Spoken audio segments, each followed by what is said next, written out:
Merci le coq. Vous allez souvent entendre que les Américains vont vous dire cette phrase. Your network is your net worth. Vous savez ce que ça veut dire? C'est que votre réseau, c'est ce qui fait votre valeur nette. Mais donc, est-ce que ça veut dire que si vous connaissez personne, vous êtes condamné à être pauvre? Oh my God! Peut-être qu'aujourd'hui, vous êtes quelqu'un d'introverti et que vous avez du mal à aller vers les autres. Et ça, pour vous, ce sera certainement un frein dans l'entrepreneuriat. Peut-être aussi que vous êtes quelqu'un, vous faites régulièrement des connaissances, donc vous rencontrez des gens, mais que vous avez du mal à maintenir le lien. Et bien, dans cette vidéo, je vais vous apprendre ce qu'il faut faire pour pouvoir créer et maintenir votre réseau. Votre réseau vous servira par la suite à pouvoir établir des liens et vous ouvrir des portes et donc par conséquent vous ouvrir des opportunités pour pouvoir potentiellement faire du business ou obtenir des choses qui vous serviront dans la vie. Et bien, bienvenue à tous dans cette nouvelle vidéo avec votre coach en développement professionnel, aguerri et authentique. Donc aujourd'hui, on n'est pas dans le même cadre que d'habitude. Je suis actuellement en Martinique. Je vous fais profiter de la vue, comme vous le savez. Comme d'habitude, j'essaie de vous mettre un petit setup. Si vous voyez comment il est fait aujourd'hui, il est vraiment fait à l'arrache. Mais bon, c'est pas grave. Pour pouvoir construire votre réseau, vous allez devoir savoir qui vous êtes. Et donc, le premier point, ce sera d'avoir une personnalité. Effectivement, pour pouvoir avoir du charisme, pour pouvoir intéresser les autres, pour que les gens puissent venir vers vous naturellement et envie d'en savoir plus sur vous, vous allez devoir faire preuve de charisme.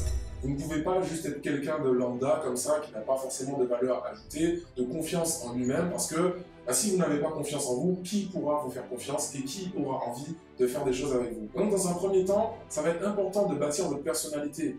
Et pour bâtir votre personnalité, vous allez pouvoir jouer sur plusieurs choses. Donc déjà, prendre le temps d'apprendre à vous connaître. Aujourd'hui, il existe pas mal de moyens pour pouvoir se développer, beaucoup de livres de développement personnel. La spiritualité aussi, ce sont des moyens qui peuvent vous aider à vous connaître, la méditation, etc.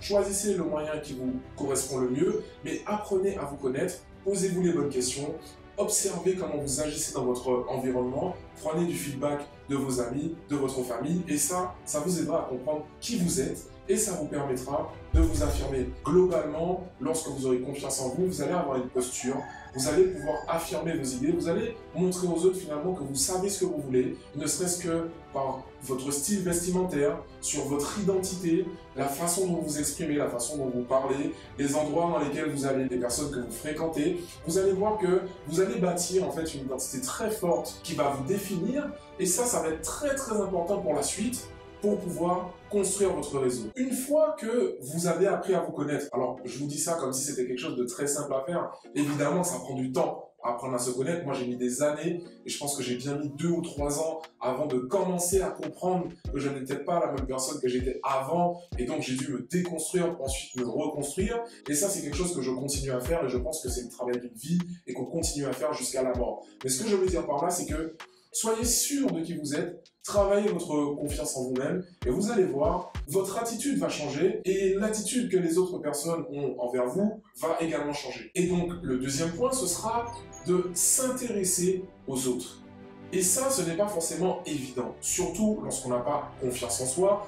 On a tendance à vouloir en faire un petit peu trop ou à ne pas forcément rester naturel. Et donc, pour pouvoir vous intéresser aux autres, il va falloir faire preuve d'écoute. C'est-à-dire qu'il va falloir apprendre à écouter les autres, à porter attention à ce qu'ils disent, à leurs besoins et à ce qui les intéresse le plus dans la vie. Je vais vous donner 5 piliers qui parlent à tout le monde et qui font que, avec ces 5 piliers, vous allez pouvoir vous intéresser pleinement à votre interlocuteur.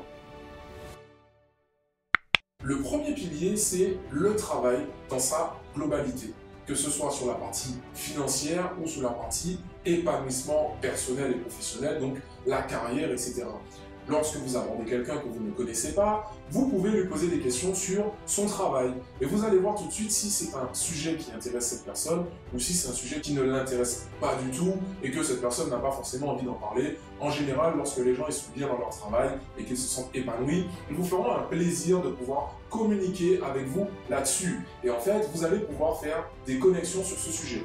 Si jamais sur le travail, vous ne trouvez pas des points d'approche ou des points d'intérêt communs sur lesquels vous pouvez faire naître une discussion et un lien, une connexion entre vous, vous pouvez également parler de la famille ou des amis. Et oui, effectivement, c'est le deuxième pilier qui fait que, en général, les personnes dans leur vie les relations humaines sont au centre de leur vie et donc ils vont vous parler de leur famille, de leur entourage, de leurs amis et vous pouvez par exemple dans le contexte où vous allez rencontrer quelqu'un, moi je prends un exemple, j'étais à la plage dernièrement et en fait j'ai été invité par un invité, c'est-à-dire que j'arrivais et je connaissais personne. Et ben j'ai demandé en fait à quelle occasion il y avait en fait, on appelle ça un plan plage, en fait. Où est-ce pourquoi les gens se sont réunis ce jour-là, il y avait de la musique, etc. Et j'ai appris que c'était pour le départ de quelqu'un. Et bien, naturellement, j'ai compris que, voilà, cette personne avait une problématique au cœur de sa vie actuellement, qui était autour de sa vie professionnelle. Et donc, naturellement, moi, ce que j'ai fait, c'est que je me suis intéressé à sa vie professionnelle, et ça m'a appris des choses. Et puis, ça a permis finalement de faire naître des petits liens, hein, c'est-à-dire qu'on reste au stade de connaissance, on s'est vu qu'une seule fois, mais qui font qu'on a gardé tous les deux ce souvenir où on a passé un bon moment et un bon échange sur un sujet qui intéressait cette personne. Le troisième pilier, c'est bien sûr la santé, et donc tout ce qui tourne autour de la santé, je pense bien évidemment au sport, à la nutrition et même parfois à l'environnement. Il y a des gens qui vont accorder pas mal d'importance à l'environnement et donc ce sont des sujets, des terrains sur lesquels vous pouvez aller et qui vont faire naître naturellement des discussions et gardez en tête qu'en fait votre objectif lorsque vous faites ça, c'est de trouver un moyen de briser la glace avec cette personne et de garder une bonne première impression. Comme vous le savez tous, on n'a qu'une seule chance de faire une bonne première impression. Ces sujets-là vont vous aider à nourrir ça pour pouvoir faire une première bonne impression. Le quatrième point, c'est la spiritualité. Alors là, c'est un terrain qui peut être un petit peu glissant parce que si vous n'êtes pas de la même religion, si vous n'avez pas les mêmes croyances, ça va être compliqué. Et bien pour ça, vous pouvez juste tendre la perche à quelqu'un en lui disant, voilà, si vous vous intéressez par exemple à la circulation des énergies dans le monde, que vous êtes un petit peu bouddhiste ou ce genre de choses, vous pouvez lancer une petite perche, une petite phrase, voir le soleil, il nous fait du bien aujourd'hui, on profite de l'instant présent, etc.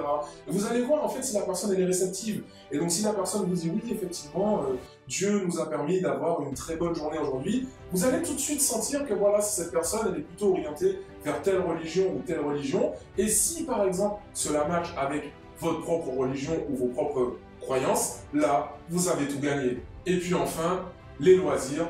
Ça, je dirais que c'est la partie la plus facile. Alors, il faut savoir que tout le monde dans la vie n'a pas la chance d'avoir une passion. En tout cas, n'a pas encore forcément découvert qu'il avait une passion.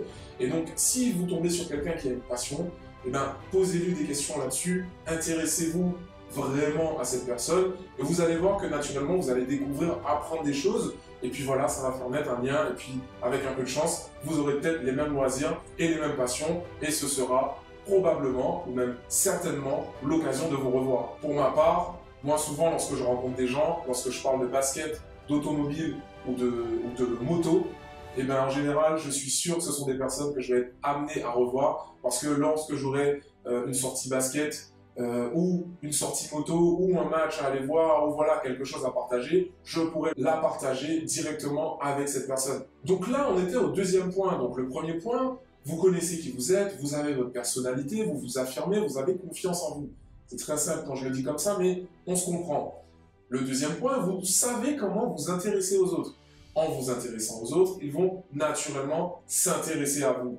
Et surtout, ne faites pas l'erreur de vous mettre en avant que la personne n'ait parlé d'elle-même. Attendez que cette personne vienne à vous et vous dise, voilà, et toi, qu'est-ce que tu fais dans la vie? Et toi, qu'est-ce que tu fais comme loisir, etc. Pour pouvoir vous exprimer, soyez naturel, mais n'en faites pas trop. Et donc, le troisième point, il va vous falloir avoir une monnaie d'échange.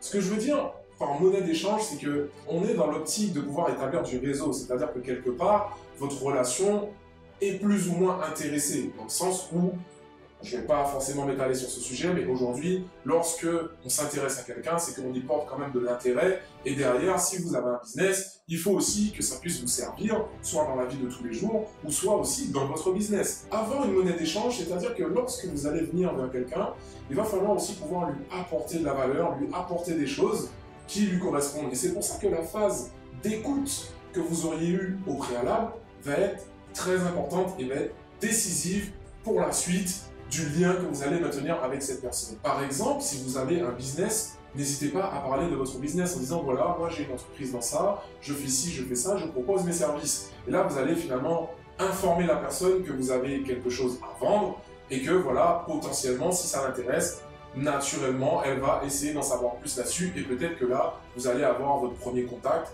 ou votre premier contact de contact, ou votre premier client. Et puis voilà, et avec le bouche à oreille, peut-être que ça va vous apporter dans le futur des opportunités. Et puis, même si vous n'avez pas quelque chose à vendre, ou que même vous recherchez un travail, ça peut vous servir. Oui, je cherche un travail dans le domaine de la banque.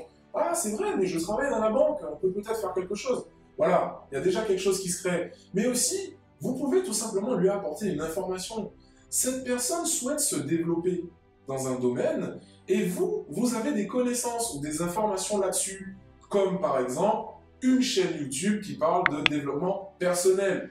N'hésitez pas à lui dire, tu devrais peut-être t'abonner à cette personne qui pourra t'aider dans ton projet, ou peut-être lire tel livre que moi j'ai lu, ou j'ai entendu parler d'une opportunité quelque part, etc. Donnez ce que vous avez qui pourrait intéresser cette personne. Les gens, lorsque vous leur donnez des choses, ils ont aussi envie de vous donner, et quelque part, ça va vous permettre de créer un nouveau lien et d'avoir potentiellement de nouvelles opportunités dans le futur. Et puis enfin, quelque chose qui va être très important, donc là, vous avez établi le premier contact avec quelqu'un, il va falloir maintenir ce lien.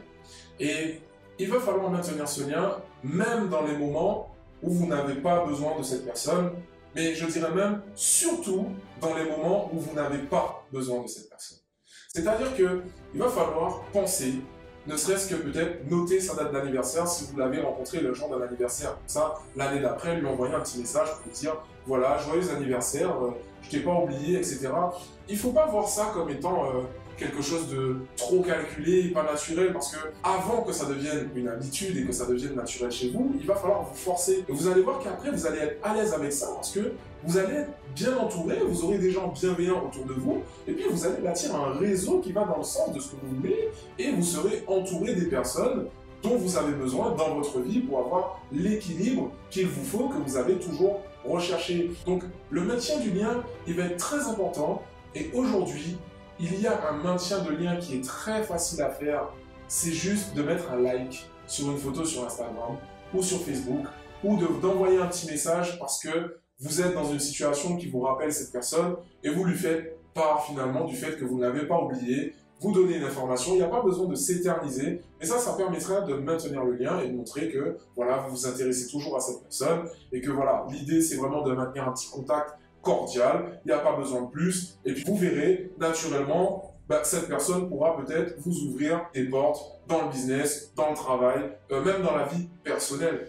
Là où je suis, petite anecdote ici en Martinique, lorsqu'on veut fonctionner, il faut connaître beaucoup de personnes, et même lorsque vous voulez rentrer en boîte, et je pense que c'est valable partout dans le monde, vous voulez rentrer quelque part, il faut des contacts. Et bien peut-être que le jour où vous allez vouloir rentrer dans un endroit très prisé, ça va être très compliqué. Et donc vous allez peut-être tomber sur cette personne qui se rappelait qu'elle avait eu un super contact avec vous. Et cette personne vous permettra d'accéder à cet événement peut-être en VIP. Voilà, c'est un exemple quelconque que je donne, mais ce sont aussi des choses qui vont vous permettre d'avoir un réseau et qui vous permettront d'acquérir des choses dans le monde. Et le dernier point, alors celui-ci, vous allez peut-être devoir sortir de votre zone de confort et aller dans des endroits que vous n'avez pas forcément l'habitude d'aller. Je connais un entrepreneur qui m'expliquait que pour pouvoir développer son activité, il a dû aller manger dans des endroits où il payait le repas à 160 € le menu.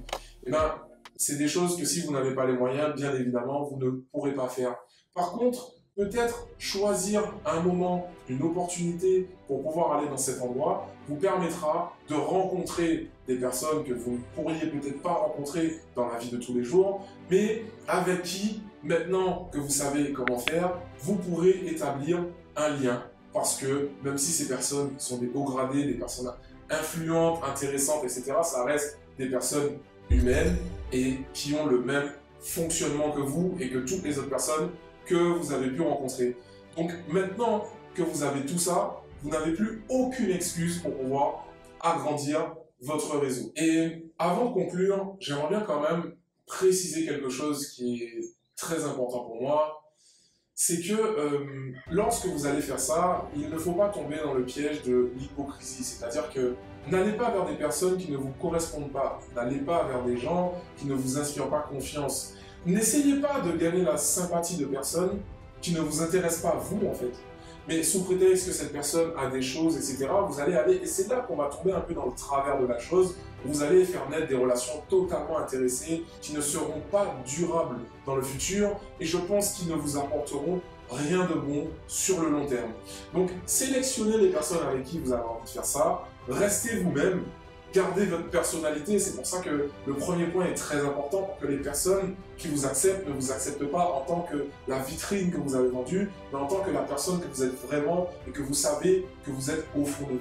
Et ça, vous verrez, ça vous permettra de maintenir un réseau durable sur le long terme. Voilà.